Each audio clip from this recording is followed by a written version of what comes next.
untuk kita semua. Beri kemuliaan buat Tuhan. Saya pagi hari ini kita semua penuh dengan sukacita. Amin. Karena hari ini hari Minggu, harinya Tuhan. Tidak ada alasan bagi orang percaya yang tidak bersukacita pagi hari ini. Amin. Amin. Amin. Mari kita siapkan hati kita. Kita mau mulai ibadah pagi hari ini.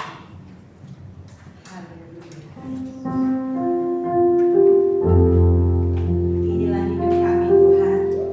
Kami bawa kepadamu pagi hari ini. Kami ingin memberi yang terbaik bagimu Tuhan. Pakai setiap kami Tuhan. Sekecil apapun Tuhan. Kami mau berdampak bagimu Tuhan.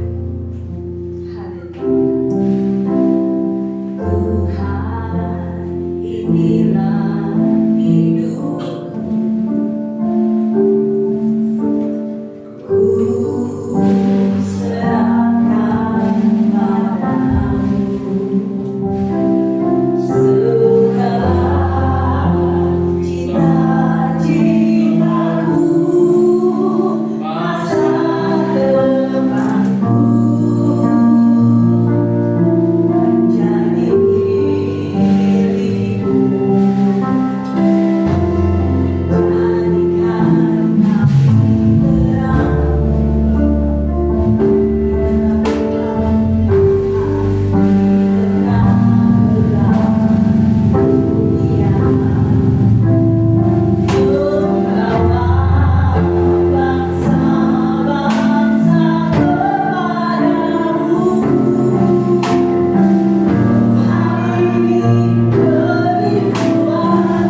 Tuhan Yesus, kami mengucap syukur Tuhan Yesus untuk siang hari ini. Kalau kami semua boleh ada di sini, itu semua hanya karena kasih dan berkat-Mu Tuhan pada hidup kami.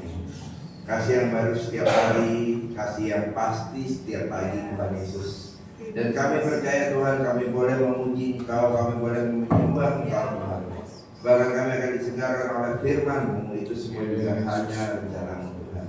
Berkati ibadah ini dari awal, pertengahan, sampai akhir Tuhan Yesus. Semuanya hanya kami habiskan, kami buka ibadah ini dalam nama Bapa, Putra, dan Roh Kudus, dalam nama Tuhan Yesus Kristus.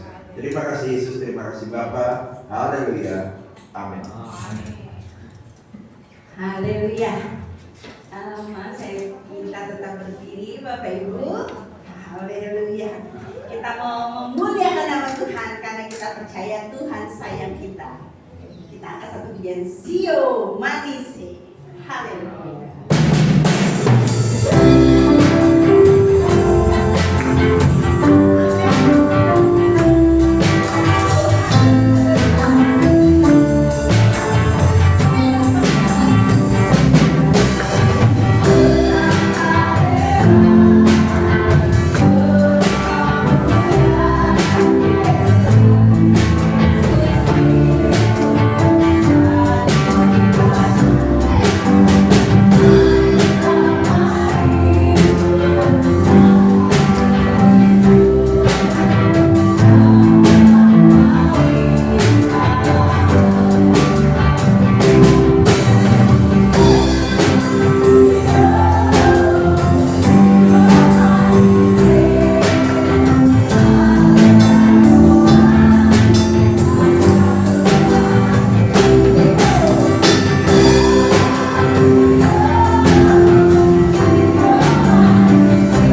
kita selama 1 minggu ini.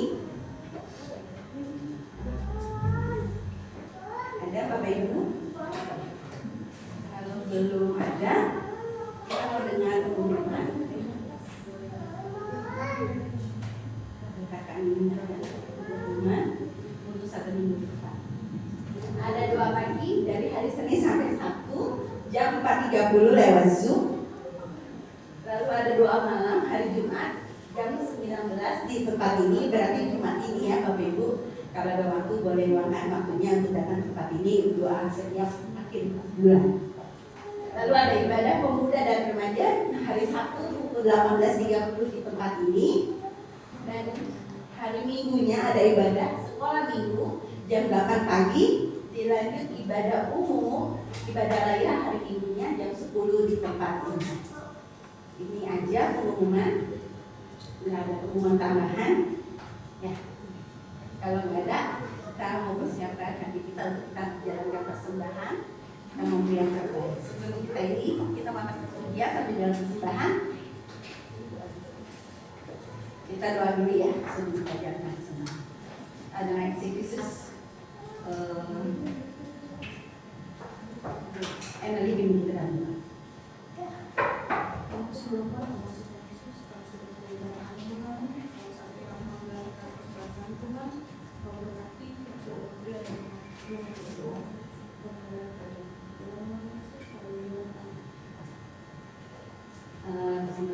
Kita akan satu pujian seindah pelangi secerah mentah. Sebab ada 2 jangan dari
kemanapun Engkau utus kami ya Bapa, kami siap Tuhan. Kami percaya kami adalah umat-umat pilihan Bapa. Di mana Engkau berada di situ kami mau Tuhan. Asalkan Tuhan tidak tinggalkan kami. Terima kasih Yesus. Utuslah kami Bapa. Kerinduanku selalu berada di tempat Kau berada.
berada di mana Engkau berada Tuhan.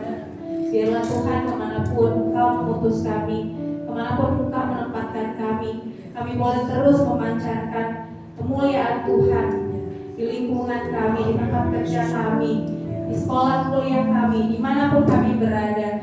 Sekitar kami boleh melihat ada Tuhan di dalam kami. Terima kasih Tuhan Yesus untuk pagi hari yang indah ini. Kami boleh bersekutu, kami boleh bernyanyi, bersorak bagi nama Tuhan. Kami juga sudah memberikan yang terbaik bagi pekerjaan Tuhan di tempat ini. Tiba saatnya ya Tuhan, kami akan mendengarkan sebagian dari firman-Mu. Berkati Tuhan setiap kami yang ada di sini. Biarlah kiranya firman-Mu ini Tuhan boleh menjadi pelita bagi kaki kami dan terang bagi jalan kami Bapa.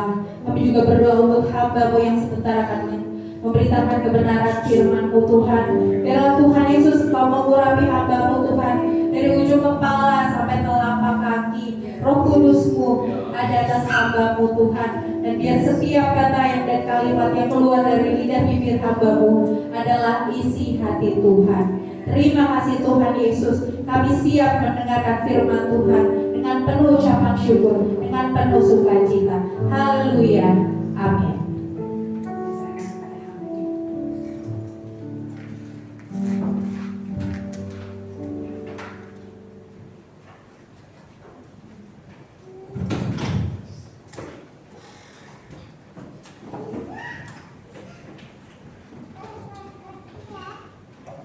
Haleluya. Haleluya. Ya, terimalah salam saya dari mimbar ini. Shalom Bapak Ibu yang diberkati Tuhan. Ya, berapa banyak yang bersuka cita Tuhan baik, boleh lambaikan tangan. Ya, baik, sebelum kita dengarkan firman Tuhan, mari ketemu sekurang-kurangnya 3 orang. Katakan, senyummu, sukacitaku, karena Tuhan ada di dalammu. Amin.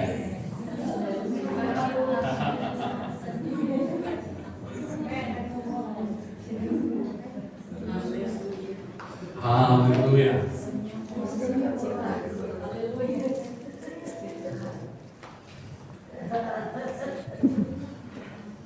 Baik, ada sebuah ungkapan berkata tidak dikenal maka tidak disayang.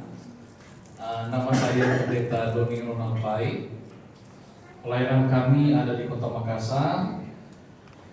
Jadi bagi Bapak Ibu yang ingin ke Kota Makassar, kami ada di Kota Makassar di GPDI Karmel Makassar, dan saya juga melayani di Sekolah Alkitab Malino, dan mempunyai 1 istri dan selama-lamanya hanya 1 istri, mempunyai 2 orang anak yang seharusnya 3, tapi anak yang pertama Tuhan panggil kembali di usia 9 bulan, dan Tuhan anugerahkan pusaka ilahi sekarang 2 orang yang kami rawat dengan baik. Dan oleh sebab itu saya ada di tempat ini karena mengantar yang sulung masuk kuliah di UPH, dan dengan kesempatan yang terbaik yang Tuhan anugerahkan, kami boleh bertemu dengan tante kami, ya, boleh bersama-sama bahkan melayani, tadi pagi melayani di gereja yang 1 dan sekarang di gereja yang kedua, ya, sama-sama Hebron. Dan anugerah Tuhan boleh mengental, dan terima kasih untuk kepercayaan Tante Liz, bahkan juga Gideon dan Amen mempercayakan melayani pada siang hari ini. Baik Bapak Ibu, saya ingin membagikan satu kebenaran firman Tuhan yang merupakan kebenaran yang sudah banyak kita dengar, bahkan banyak kali kita baca, dan mungkin terkadang hanya membaca begitu tetapi kita melewatkan sebuah rahasia yang luar biasa yang Tuhan taruh dalam ayat ini. Mari bersama-sama buka Mazmur 55 ayat 23. Saya memberi judul serahkan kekhawatiranmu, ya. Saya beri judul khotbahnya serahkan kekhawatiranmu. Mazmur 55 ayat 23, bagi yang sudah menemukan, sama-sama kita akan baca. Yang sudah menemukan katakan amin. Baik, mari kita baca dengan suara 3, 2, 3. Serahkanlah khawatirmu kepada Tuhan, maka Ia akan memelihara engkau. tidak untuk selama-lamanya dibiarkannya orang benar itu goyah. Bapak Ibu yang diberkati oleh Tuhan, ada satu musuh yang sering masuk ke dalam hidup kita, dan musuh itu tanpa suara, musuh itu tidak mengetuk pintu, dan musuh itu tidak pernah mengumumkan kedatangannya. Selain iblis, musuh itu adalah kekhawatiran. Dan ini semua manusia mengalami yang namanya kekhawatiran. Mau orang percaya, mau orang yang tidak percaya mengalami yang namanya kekhawatiran. Mau orang kaya sekalipun, sekaya apapun dia, maupun semiskin apapun, pasti mengalami yang namanya kekhawatiran. Kekhawatiran perlahan-lahan akan menguasai area pikir kita sampai masuk kepada zona batin dan zona jiwa kita. Dan itulah yang paling berbahaya dalam hidup kita, apabila kekhawatiran itu bukan hanya menguasai area pikiran kita, tetapi dia sudah menguasai area batin atau jiwa kita. Kalau area pikir kita itu dikuasai oleh kekhawatiran dan batin kita, jiwa kita ini dikuasai, maka dipastikanlah kerohanian kita bisa bermasalah. Maka penting kenapa firman Tuhan harus berkata, serahkanlah kekhawatiranmu kepada Tuhan.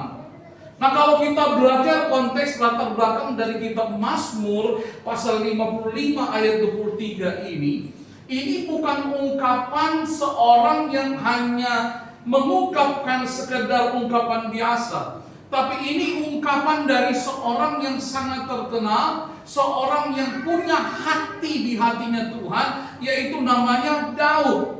Di mana Daud sedang mengemukakan potret hatinya. Dia sedang kasih tahu kondisi hatinya, di mana Daud mengalami yang namanya kekhawatiran.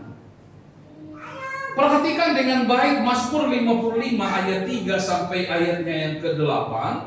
Di sana kita dapati bahwa Daud sedang ada dalam posisi yang di mana kecemasan, kekhawatiran itu berusaha menguasai dia. Daud ada dalam kegelisahan, ada dalam ketakutan, ada dalam sebuah perasaan yang luar biasa, begitu menekan dia. Perhatikan ayat 3. Perhatikanlah aku dan jawablah aku. Aku mengembara dan menangis karena cemas, karena teriakan musuh, karena aniaya orang fasik. Sebab mereka menimpakan kemalangan kepadaku, dan dengan geramnya mereka memusuhi aku. Perhatikan ayat 5. Hatiku gelisah, kengerian maut telah menimpa aku. Aku dirundung takut dan gentar. Perasaan seram meliputi aku. Pikirku, sekiranya aku diberi sayap seperti merpati, aku akan terbang dan mencari tempat yang tenang. Bahkan aku akan lari jauh-jauh dan bermalam di padang gurun. Bukankah ini lukisan atau gambaran hati yang dialami oleh kita? Ketika ada dalam problema, ketika ada dalam permasalahan, ketika ada dalam persoalan hidup, yang terjadi adalah khawatir, cemas, takut. Yang kita rindukan hampir sama dengan Daud. Seandainya diberikan saya ingin terbang tinggi dan cari tempat ketenangan. Apalagi di kota Jakarta, kalau macet itu sudah bikin pusing kepala. Sudah dikejar dengan kerja, tambah dengan jam macet. Wah, itu kadang luar biasa tekanannya. Tapi dengar baik, bukan hanya kita yang alami itu. Jauh sebelumnya, Daud telah mengalami hal yang luar biasa. Bahkan bukan cuma sekedar pengalaman yang demikian yang kita baca. Perhatikan, kalau kita melihat ada permasalahan yang terberat juga yang dialami oleh Daud. di mana Daud harus berurusan dengan seorang yang dekat dengan dia, seorang yang tadinya dia percayai, seorang yang suka bersama-sama dengan dia, tetapi justru dalam kondisi yang dalam saat keadaan demikian, Daud diperhadapkan dengan masalah yang makin berat lagi. Banyak dari anak Tuhan selalu berkata, Tuhan, tidak berhenti satu masalah, sudah datang lagi masalah yang lain. Bahkan masalah yang lain ini belum selesai, tambah lagi masalah. Nah, saya mau katakan, Daud alami hal itu. Perhatikan dengan baik kalau kita baca dalam Mazmur 53 ayat 13 sampai 15. Sudah hadapi kekhawatiran yang berat, malah Daud berhadapan dengan keadaan di mana orang yang dia cintai, orang yang dia percayai justru mengkhianati dia. Coba perhatikan ayat 13 sampai 15. Kalau musuhku yang mencela aku masih dapat menanggungnya. Kalau pembenciku yang membesarkan diri terhadap aku masih dapat menyembunyikan diri terhadap dia. Kita baca ayat 14 sampai 15, 2, 3. Tetapi engkau orang yang apa? Bapak Ibu, saya ingin tanya, enak enggak kalau dikhianati orang yang terdekat? Gak enak. Dalam kondisi senang? Enggak. Daud lagi enggak dalam kondisi senang. Daud sedang ada dalam kecemasan, di mana ada orang yang memburu dia. Kalau kita tahu dalam penafsiran Alkitab, Saul memburu dia. Saul juga orang terdekat. Tapi justru dalam kondisi itu ada seseorang yang paling dekat dengan dia selain Saul, justru mengkhianati dia. Dan perhatikan dengan baik ayat seterusnya. Tetapi engkau orang yang dekat dengan aku, temanku dan orang kepercayaanku, kami yang bersama-sama bergaul dengan baik dan masuk rumah Allah di tengah-tengah keramaian. Daud sedang berhadapan dengan seseorang yang sebenarnya paling dekat dengan dia. Tapi Daud mengalami yang namanya dia diproses hatinya. Menurut penafsir Alkitab di sana kita dapati bahwa ini berkaitan dengan pengkhianatan Ahitofel. Siapa Ahitofel? Ahitofel itu adalah penasehat daripada Daud. Di mana kalau Bapak Ibu pelajari nanti dalam 2 Samuel 15 sampai pasal 17, Ahitofel itu berperan penting. Setiap tindakan-tindakan Daud itu dia selalu bertanya kepada Ahitofel karena sebagai penasehat terdekat. Dan Ahitofel selalu menyarankan hal-hal yang baik. Tapi berjalannya waktu, Ahitofel ini berkhianat atas Daud. Bapak Ibu, kondisi Daud tidak sedang ada dalam keadaan yang biasa saja. Maka dalam keadaan itulah Daud berkata begini, serahkanlah khawatirmu kepada Tuhan, maka Ia akan memelihara engkau, dan tidak untuk selama-lamanya orang benar itu goyah. Saat apa? Saat dalam kesesakan. Saat apa? Saat dalam penderitaan. Saat dalam tekanan yang begitu berat. Tapi Daud berkata, serahkanlah kekhawatiran. Maka hal yang pertama, saya berdiri sesuai konteks. Apa yang harus kita lakukan ketika ada dalam kekhawatiran? Katakan, serahkan. Amin Bapak Ibu. Colek kiri kanan dulu atau buka belakang, kasih tahu kalau ada dalam masalah penderitaan, serahkan pada Tuhan. Kata ini Bapak Ibu, kata ini adalah kata yang biasa. Kata yang banyak kali kita dengar, tapi jarang kita lakukan. Setuju? Kita kalau baca enak sekali, serahkanlah khawatiran pada Tuhan. Enak memang. Tapi pertanyaannya, benar enggak serahkan sama Tuhan? Yuk kita belajar ya secara konteks. Kata serahkan itu Bapak Ibu dalam bahasa Ibrani dipakai kata begini, haslek. Apa itu haslek? Itu dari akar kata syalak, bukan salak, bukan buah salak, ya, bukan gunung salak. Syalak artinya adalah begini Bapak Ibu, melemparkan, membuang, menjatuhkan, lebih dalam lagi begini, melepaskan sesuatu dari tangan. Maka kalau kita pahami kata serahkan itu artinya adalah begini, sesuatu yang ada di pundak kita yang berat, kita pindahkan ke orang lain. Siapa orang lain itu? Pribadi Allah kita Yesus. Artinya apa? Kita harus serahkan, melemparkan, melepaskan dari tangan. Permasalahan utama dari orang percaya, dia sudah lempar, tapi dia ambillah. Haleluya. Tuhan, saya percaya Tuhan sembuhkan saya. Saya percaya Tuhan tolong keluarga kami. Amin. Tuhan, bisa gak ya? Tuhan, kira-kira Tuhan tolong. Itu sama dengan ambil lagi, Bapak Ibu. Sesuatu yang sudah dilempar seharusnya tidak boleh diambil lagi. Permasalahan yang kita harus sadar adalah sesuatu yang kita lempar itu bukan sampah yang kita lempar ke tempat sampah dan ya sudah, vaya kondios, maidali, udah nggak usah deh. Tapi sesuatu yang kita bawa, kita buang itu ditaruh kepada siapa? Yang sumber segalanya, pencipta yang sanggup menjawab setiap seruan doa kita. Amin.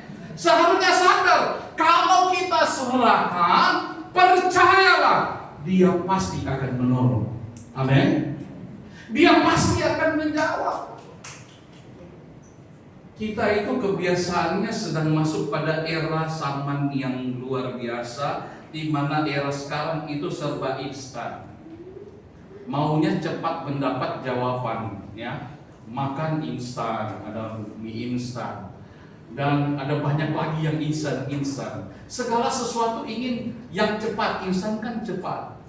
Tapi Bapak Ibu, dengan Tuhan itu kadang bisa cepat, kadang itu harus berproses menunggu, kadang itu belum ada jawaban.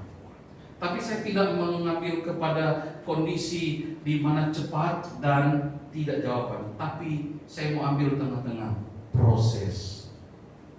Ketika kita belajar bicara serahkan kepada Tuhan, maka kita harus menjadi orang-orang percaya yang setia pada proses. Amin.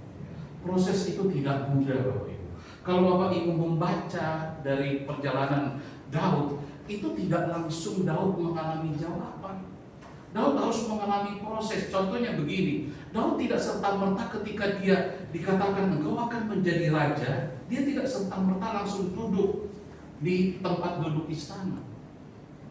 Saudara bisa membayangkan enggak hati Daud ketika seorang nabi berkata engkau akan menjadi raja, tapi kondisinya belum menduduki istana.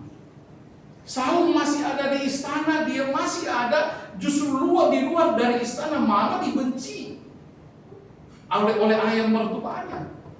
Bukankah itu sesuatu yang bisa dipertanyakan? Bisa saja Daud berkata, Tuhan, benar enggak ya saya jadi raja? Apakah sesuai dengan apa yang dinubuatkan bahwa saya harus menjadi raja? Tetapi Daud tidak seperti itu. Bahkan pada satu keadaan di mana Saul mengejar Daud dan Daud punya kesempatan untuk membunuh dia, Daud tidak mengambil kesempatan itu. Daud berkata, dijauhkanlah Tuhan untuk aku mencoba mengganggu seseorang yang diurapi oleh Allah. Bayangkan begitu luar biasa. Bukankah itu momen di mana saya bunuh, kalau saya sudah bunuh dia, selesai saya jadi raja. Bukankah itu sebuah momen yang bagus? Tapi Daud tidak demikian. Daud setia kepada proses. Mari Bapak Ibu, yang pertama, serahkanlah kekhawatiranmu, setialah kepada proses. Dan saya mau sampaikan begini Bapak Ibu, Daud tidak berkata simpanlah kekhawatiran. Daud tidak berkata begini, sembunyikanlah kekhawatiranmu dari orang yang terdekatmu, istrimu, pada suamimu, atau anak-anakmu. Atau Daud tidak berkata begini, pikullah sendiri kekhawatiranmu. Tapi pesan yang kuat firman Tuhan pada siang hari ini, serahkanlah khawatirmu kepada Tuhan. Dengan kata lain begini, kalau ada timbul kekhawatiran sedikit pun, duduk dekat kaki Tuhan, serahkan sama Tuhan. Jangan jadi orang Cina yang punya istilah begini, dikit-dikit lama-lama jadi bukit. Itu dari sisi ekonomi bagus, tapi dari sisi kekhawatiran itu bahaya. Om pendeta apa-apa kan khawatir sedikit saja nggak masalah. Iya, Bapak Ibu, kita bukan orang yang tidak beraktivitas. Saya mau kasih tahu begini, setiap langkah kita itu selalu ada dalam langkah menuju kekhawatiran. Bapak Ibu buka mata pas bangun pagi dan berdoa, terima kasih Tuhan saya mau menjalani hidup. Bukan berarti langsung enak-enak aja, enjoy-enjoy saja. Pas buka mata, itu start awal Anda akan mengalami yang namanya apa? Suka dan senang dalam satu hari. Maka kenapa Daud itu menjadi orang yang suka berdoa? Kalau Bapak Ibu pelajari, dia pagi, siang, sore, malam berdoa. Memulai dengan Tuhan menjadi hal yang penting. Kenapa? Pagi hari itu dia berdoa memulai dengan Tuhan, menyerahkan setiap perjalanan hidupnya yang dia akan jalani hari itu. Dan menutup dengan apa? Menyerahkan juga kekhawatiran yang dia alami. Dengan kata lain, orang percaya bukan berarti karena kita punya Tuhan yang hebat terus kita tidak akan mengalami kekhawatiran. Tapi jaminan Tuhan, kalau kita mengalami kekhawatiran, kita punya Tuhan yang mengerti dengan kekhawatiran kita. Maka kalau kita sadar kita punya Tuhan yang hebat, bukankah firman Tuhan berkata begini, imam besar yang kita sembah bukanlah imam besar yang tidak turut merasakan kelemahan-kelemahan kita, tapi dia juga merasakan kelemahan-kelemahan kita. Hanya dia tidak berbuat dosa. Maka saya mau katakan sederhananya begini Bapak Ibu, kalau kita sudah mengalami kondisi keadaan apapun yang membuat khawatir dan kita serahkan, percayalah dia juga merasakan apa yang kita rasakan. Dan kalau dia rasakan apa yang kita rasakan, kita harus khawatir apa? Kita percaya dia pasti menjawab, dia pasti menyelesaikan. Kita punya Allah yang solusinya yang paling terbaik untuk memberikan jawaban bagi kita. Nah, perhatikan dengan baik Bapak Ibu. Yang kedua, bagaimana kita harus berhadapan dengan keadaan-keadaan ketika dalam tekanan, permasalahan, yaitu percaya teguh pada pemeliharaan Tuhan. Perhatikan di sana dikatakan begini, serahkanlah kekhawatiranmu kepada Tuhan, maka Ia akan memelihara engkau. Orang percaya yang sadar bahwa dia tidak hanya berjalan sendiri tetapi ada Tuhan bersama dengan dia, maka dia akan tahu dalam perjalanan hidupnya apapun yang dia hadapi pasti ada pemeliharaan Tuhan. Amin Bapak Ibu. Banyak dari kita suka nyanyi begini, Engkau ada bersamaku di setiap musim hidupku, tak pernah kau biarkan ku sendiri. Bapak Ibu sudah alami bukan? Tapi jangan berhenti hanya dengan nyanyi Bapak Ibu. Percayalah bahwa kita tidak sedang berjalan sendiri. Amin. Kalau kita sadar bahwa kita ada Tuhan bersama dengan kita, maka selalu yang ada dalam hidup kita, dalam hati kita, saya percaya dalam setiap langkah hidupku ada Tuhan yang bersama dengan saya. Pertanyaannya begini, saya mau kasih tahu. Bapak Ibu, seandainya Bapak Ibu berjalan dengan Bapak Presiden, di jalan-jalan dari Jakarta. Saya mau tanya, Bapak Ibu rasa aman tidak? Rasa aman ya? Kenapa Bapak Ibu rasa aman? Ya? Kenapa? Ada penjagaan ya? Kenapa ada penjagaan? Karena ada Bapak Presiden. Saya mau tanya Bapak Ibu, siang ini di samping Bapak Ibu itu ada siapa? Melebihi dari Presiden. Haleluya.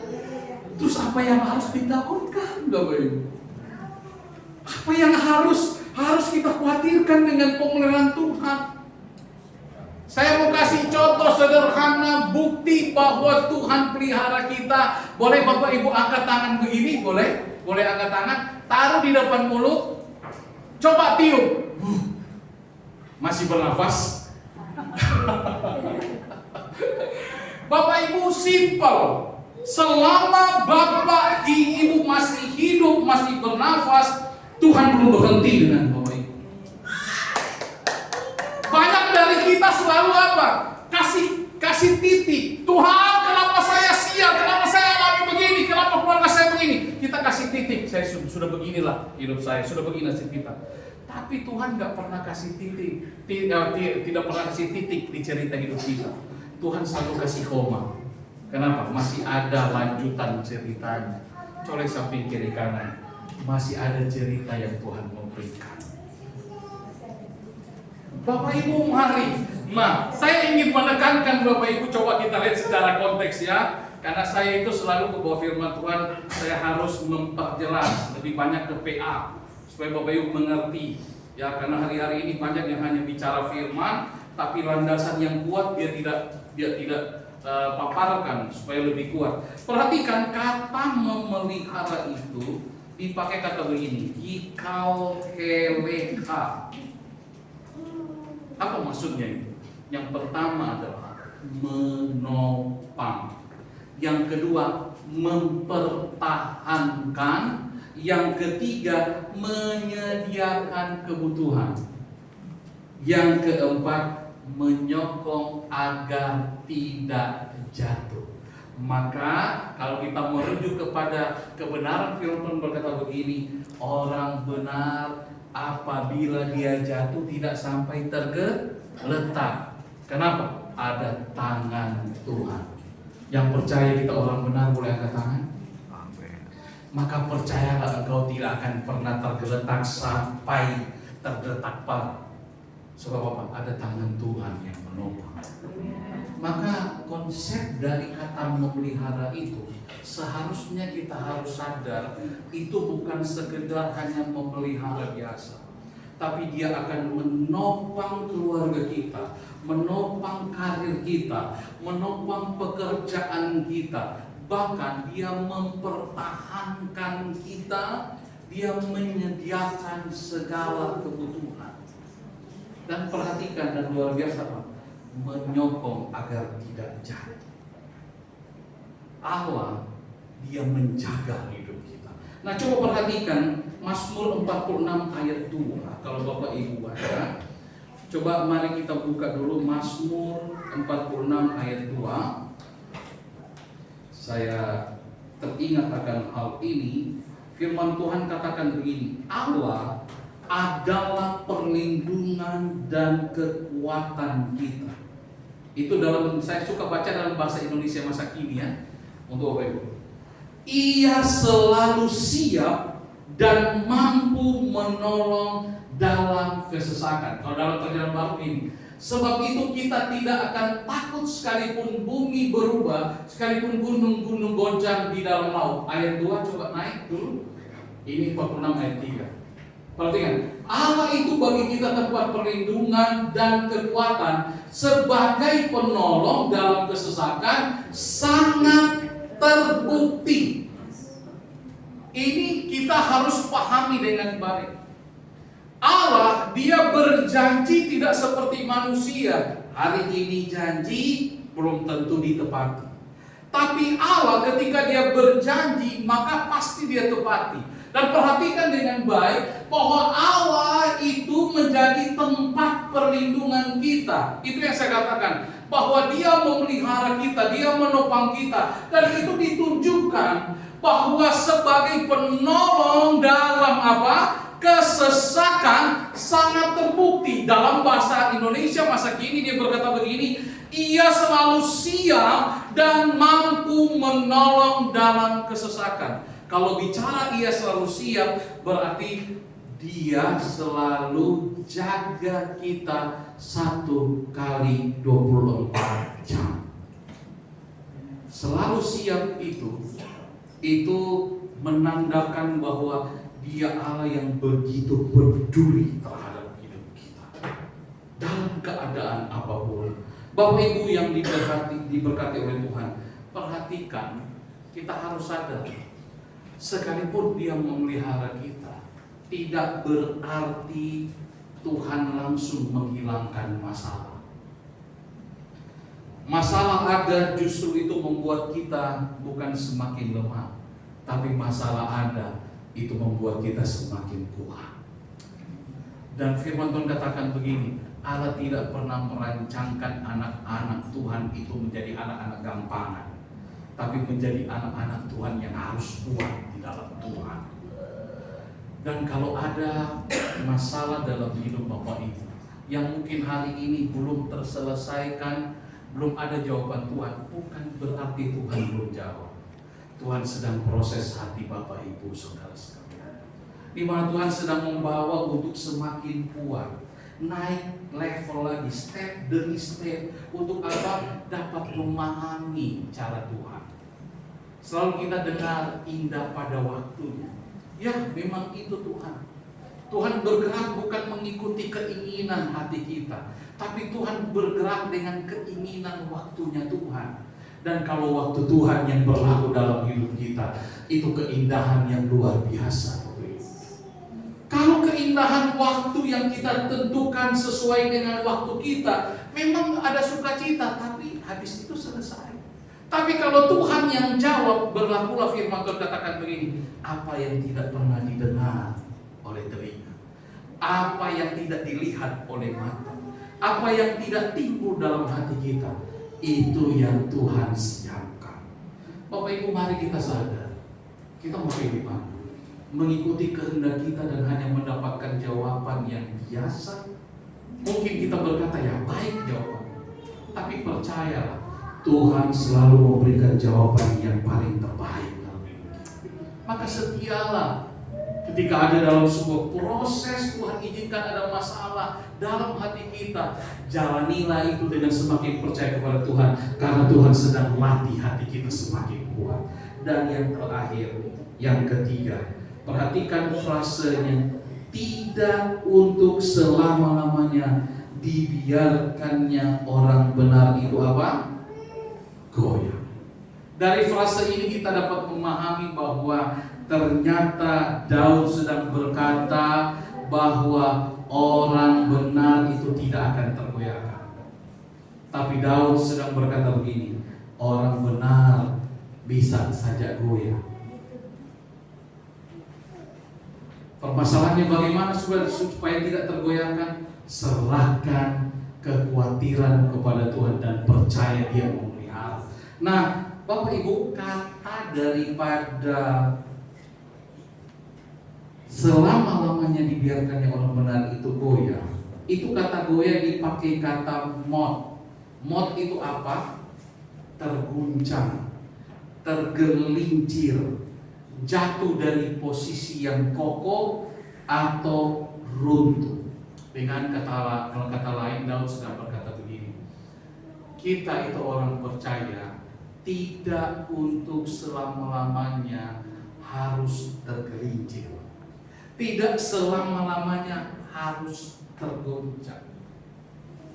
Kita harus percaya bahwa orang benar mungkin tergoncang dengan masalah.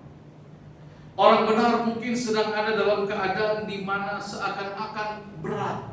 Tapi percayalah, saya kembali, Allah menopang kita.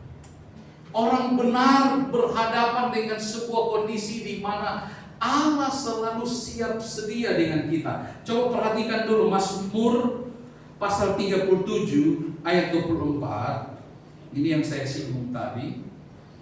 Mazmur 37 ayat 4. Kita akan baca dengan keras. Ayat 24 maksudnya, bukan ayat 4. Mazmur 37 ayat 24. Mari kita baca dengan keras. 2, 3. Apabila ya terus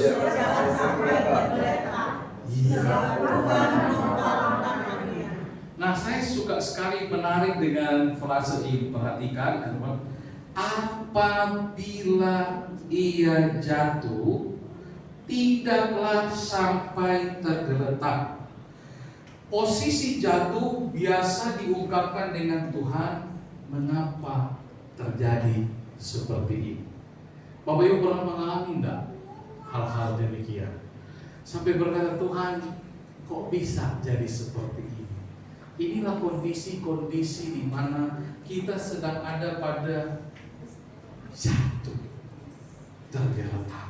Siapa? Orang benar. Tetapi ada sebuah jaminan yang kuat. Selama tangan itu ada bersama dengan kita, kita tidak akan pernah tergeletak. Itu jaminan. Bahkan lebih kuat Bapak Ibu, kalau kita lihat Mazmur 16 ayat 8,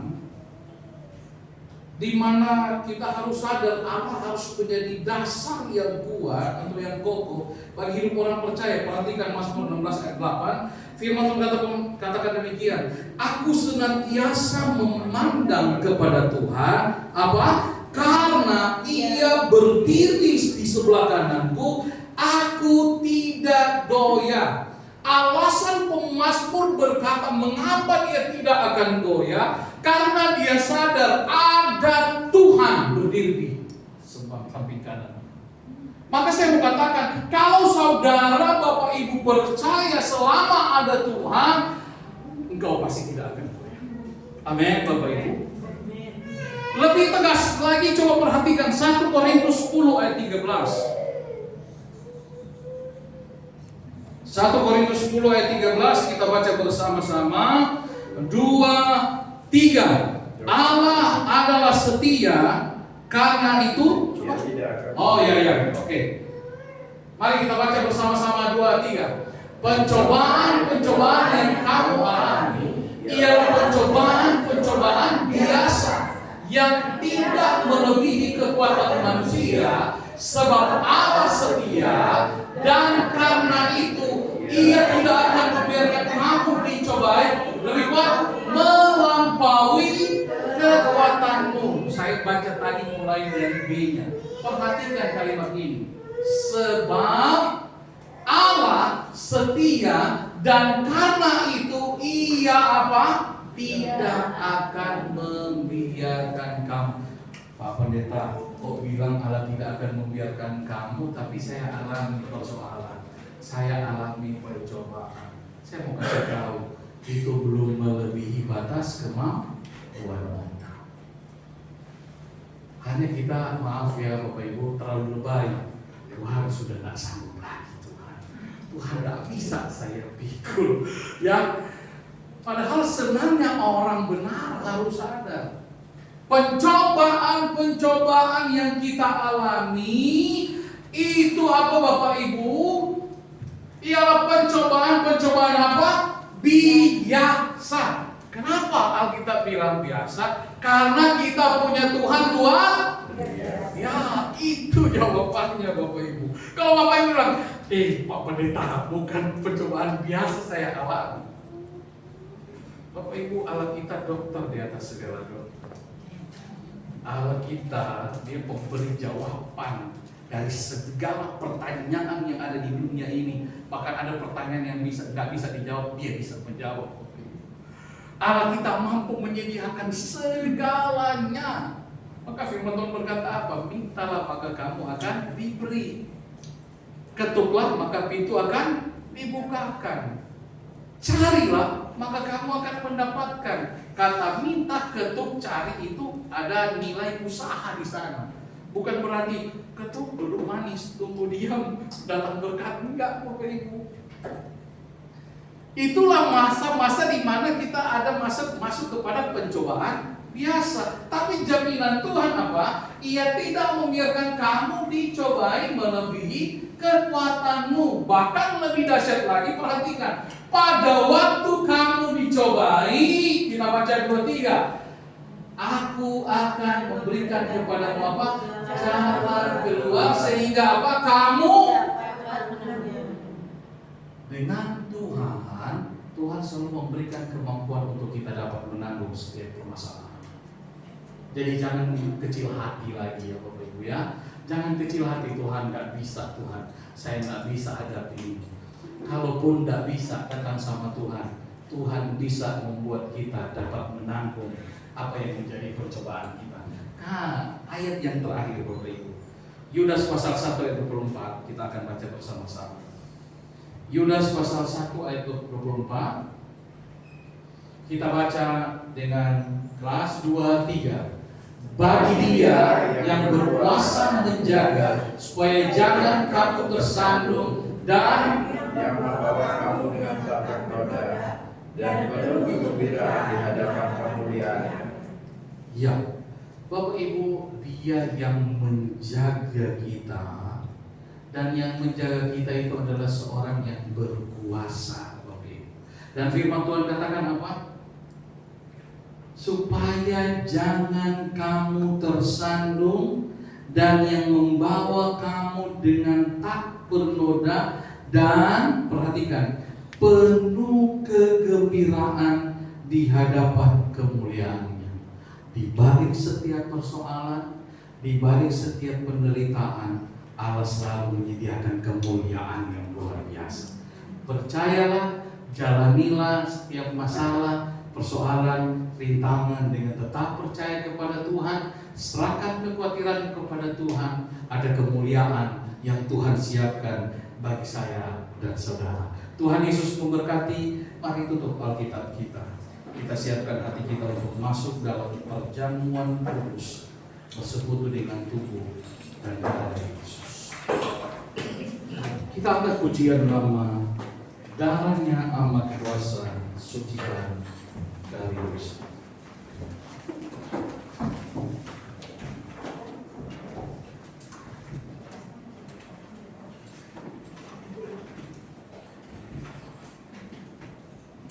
Mari siapkan hosti dan cawan anggur. Bapak Ibu yang belum mendapatkan hosti dan cawan anggurnya boleh angkat tangan. Baik, sudah menemukan semua. Mari kita berdiri, kita akan pujian.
Bersyukur oleh pengorbanan-Mu, anak-Mu, Engkau telah menyelamatkan seluruh hidup kami.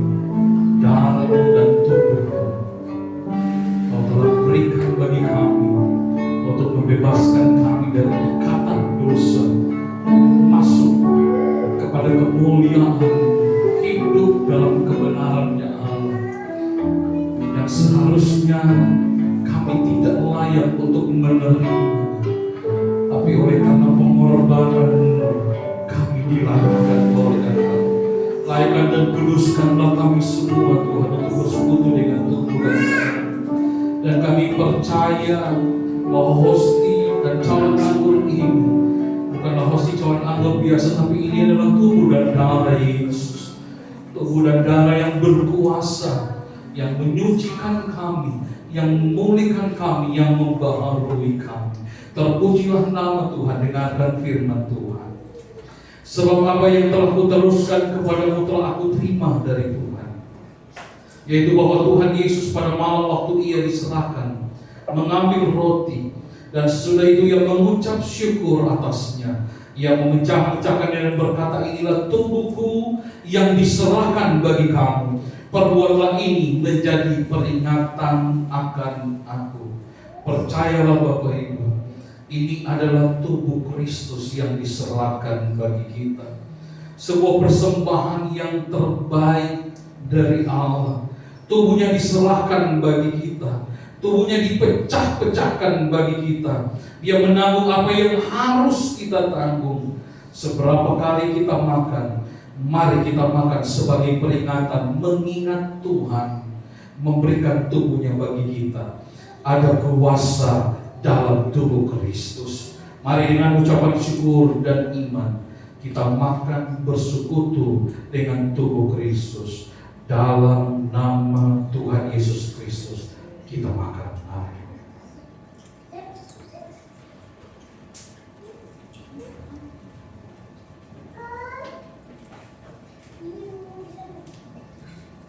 Mari angkat cawan anggurmu dari tangan kanan.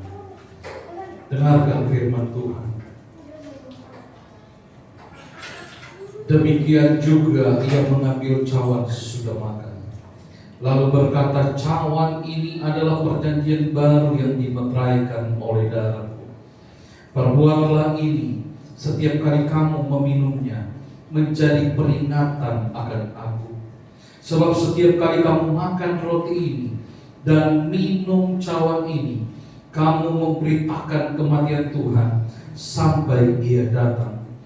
Kematian yang menghidupkan kita, kematian yang membuat kita dapat menikmati segala yang terbaik daripada Tuhan. Ada kesembuhan dalam darah Yesus, ada mujizat dalam darah Yesus, ada kekuatan yang baru dalam darah Yesus, ada pembaharuan di dalam darah Yesus. Mari kita minum dengan ucapan syukur dengan iman. Keyakinan mujizat Tuhan pasti terjadi, kesembuhan pasti terjadi, pertolongan demi pertolongan pasti terjadi dalam hidup kita. Dalam nama Yesus, mari kita minum dengan iman. Haleluya. Haleluya Yesus. Kita akan pujian haleluya, haleluya, haleluya. Hallelujah.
pada siang hari ini yang membutuhkan jalan keluar, Tuhan menyediakan jalan keluar. Yang tertutup jalannya, dibukakan jalan dalam nama Yesus. Terpujilah Engkau Tuhan. Kami percaya segala berkat-berkat yang terbaik telah kami alami sesuai dengan janji firman-Mu. Orang yang beribadah kepada Tuhan, roti makanannya diberkati, air minumannya diberkati, sakit penyakitnya dilalukan dalam nama Yesus. Berkat ibadah itu telah menjadi bagian buat kami. Hamba-Mu melepaskan berkat khusus terhadap jemaat ini. Tuhan, sertailah mereka dalam menjalani hari demi hari. Sepanjang minggu yang berjalan ini, peganglah tangan kami semua. Tuntunlah setiap langkah kaki kami, dan biarlah setiap tindak laku kami dapat menjadi berkat bagi banyak orang, menyenangkan hati Tuhan. Dan lebih daripada itu, nama-Mu yang dipermuliakan. Berkati jemaat Hebron, berkati Ibu Gembala, berkati Amel, berkati Gideon, berkati William dan Heba, seluruh keluarga pastori, dan seluruh jemaat sidang diberkati oleh Tuhan. Pribadi, keluarga demi keluarga, rancangan besar daripada Tuhan semakin melimpah atas kehidupan mereka dalam karir, pekerjaan, pendidikan, apapun Tuhan. Tuhan, kiranya terus bekerja dengan cara-Mu yang ajaib, menyertai setiap jemaat-Mu. Dan lebih daripada itu, berkat yang tidak pernah dilihat oleh mata, yang tidak pernah didengar oleh telinga, bahkan tidak pernah timbul dalam hati kami, disediakan, dilimpahkan oleh Tuhan. Terpujilah nama-Mu Tuhan. Bersyukur untuk apa yang Tuhan telah buat. Berkati seluruh jemaat-Mu. Di dalam nama Tuhan Yesus kami sudah berdoa, bersyukur. Haleluya. Terima kasih Tuhan. Ibu Gembala untuk doa berkat. Haleluya. Haleluya. Haleluya. Haleluya Yesus. Puji Tuhan. Puji Tuhan. Haleluya. Haleluya. Puji Tuhan. Haleluya Yesus.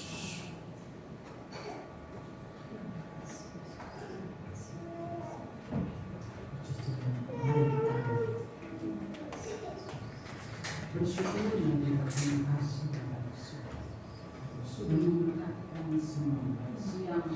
Amin Yesus. Kembali bersama Tuhan kita masing-masing. Dan berkenan kepada anugerah. Amin. Puji Tuhan. Cinta kasih sayang dari Tuhan kita Yesus. Amin. Mencintai kita semua.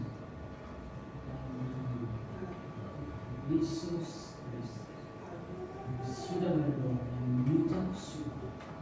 Haleluya. Yang percaya kita katakan Amin.